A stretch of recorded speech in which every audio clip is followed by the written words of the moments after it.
جیسا کہ ہم جانتے ہیں کہ دبستان دہلی میں جو شاعری تخلیق ہوتی تھی وہ واقعیت و صداقت پر مبنی تھی، تصنع سے پاک تھی۔ اس کے مقابلے میں دبستان لکھنؤ کی شاعری میں تصنع، بناوٹ، سادگی سے دوری اور رعایت لفظی کی بھرمار ملتی ہے۔ ایک مثال پیش خدمت ہے: ہندو پسر کے عشق کا کشتا ہوں باغباں، لالا کا پھول رکھنا ایمانت کی گور پر۔ چوتھا ہے طویل غزلیں۔ لکھنوی شاعری کی ایک اور نمایاں بات طویل غزلیں ہیں۔ اگرچہ اس میں شبہ نہیں کہ ابتدا جرأت مصنفی نے کی جو دلی دبستان سے تعلق رکھتے تھے اور دلی کی تباہی کے بعد لکھنؤ جا بسے تھے، لیکن لکھنوی شعراء نے اس کو زیادہ پھیلایا اور بڑھایا، اور اکثر لکھنوی شعراء کے ہاں طویل غزلیں بلکہ 2 غزلہ، 3 غزلہ کے نمونے ملتے ہیں۔ اس کا سبب یہ بتایا جاتا ہے کہ لکھنؤ کے اس دور میں پرگوئی اور بدیع گوئی کو فن قرار دے دیا گیا تھا، نیز لوگ قافیہ پیمائی کو عیب نہیں سمجھتے تھے، اس لیے طویل غزلیں بھی لکھی جانے لگیں۔ چنانچہ 1031 اشعار پر مشتمل غزلیں تو اکثر ملتی ہیں، بلکہ بقول ڈاکٹر خواجہ ذکریہ بعض اوقات اس سے بھی زیادہ طویل غزلیں لکھی جاتی رہیں۔ قافیہ پیمائی: طویل غزل سے غزل کو فائدے کی بجائے یہ نقصان ہوا کہ بھرتی کے اشعار غزل میں کثرت سے شامل ہونے لگے۔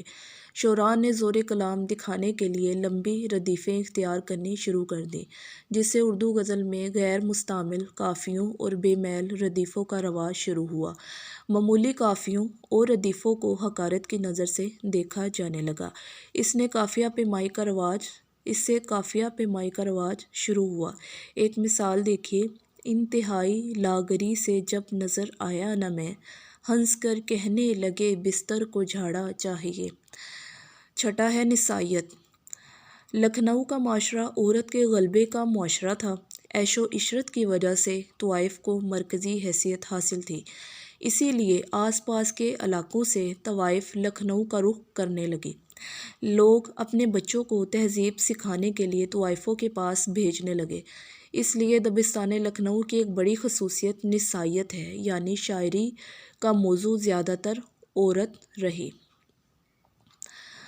بوسہ لیتی ہے تیرے پالے کی مچھلی اے صنم، ہے ہمارے دل میں عالم ماہی بے آب کا۔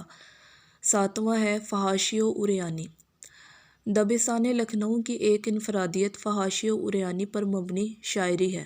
شعراء کرام نے معاملہ بندی کی صورت میں ایسی شاعری کی جو دیگر علاقوں کی شاعری سے یکسر مختلف تھی۔ میرے خیال میں اسے شاعری کا عیب کہا جائے تو بیجا نہ ہوگا۔ آٹھواں ہے معاملہ آفرینی۔ دبستان لکھنؤ کی شاعری کی دوسری نمایاں خصوصیت مضمون آفرینی ہے۔ مضمون آفرینی کا مطلب یہ ہے کہ شاعر روایتی مضامین میں سے نئے مبالغہ آمیز اور عجیب و غریب پہلو تلاش کر لیتا ہے۔ ایسے مضامین کی بنیاد جذبے کی بجائے تخیل یا وہمے پر ہوتی ہے۔ شعراء لکھنؤ نے اس میدان میں بھی اپنی مہارت اور کمال دکھانے کا بھرپور مظاہرہ کیا ہے۔ اس نے پوچھا پسینہ روئے عالمتاب کا، بن گیا رومال کونا چادر مہتاب کا۔ نوواں ہے سوز و گداز۔ اس کے باوجود کہ لکھنؤ کی شاعری میں خارجیت تھی، نسائیت کا غلبہ تھا، تصنع اور تکلف تھا، لیکن اس کے باوجود ان کی شاعری میں سوز و گداز بھی تھا۔ عام نقادوں نے اس بات کی تائید کی ہے، بلکہ ازلیب شادنی، جنہوں نے لکھنوی شاعری کے خراب پہلوؤں کو تفصیل کے ساتھ نمایاں کرکے پیش کیا ہے، وہ بھی تسلیم کرتے ہیں کہ شعراء لکھنؤ کے ہاں ایسے اشعار کی کمی نہیں جو پڑھنے والے کے دل پر گہرا اثر چھوڑتے ہیں۔ ایسے نمونے ناسخ اور آتش کے علاوہ امانت اور رند وغیرہ کے ہاں سب سے زیادہ ملتے ہیں۔ عندلیب مل کر کرے آہو زاریاں، تو ہائے گل پکار میں چلاؤں ہائے دل۔ کسی نے مول نہ پوچھا دل شکستہ کا، کسی نے مول نہ پوچھا دل شکستہ کا، کوئی خرید کے ٹوٹا پیالہ کیا کرتا۔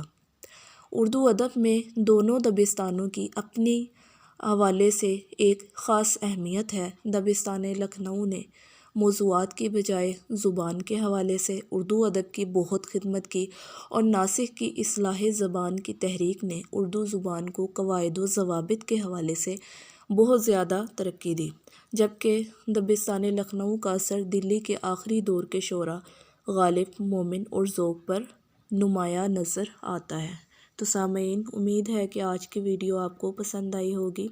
مزید ویڈیوز کے لیے چینل کو سبسکرائب، لائک اور شیئر کریں۔ اللہ حافظ۔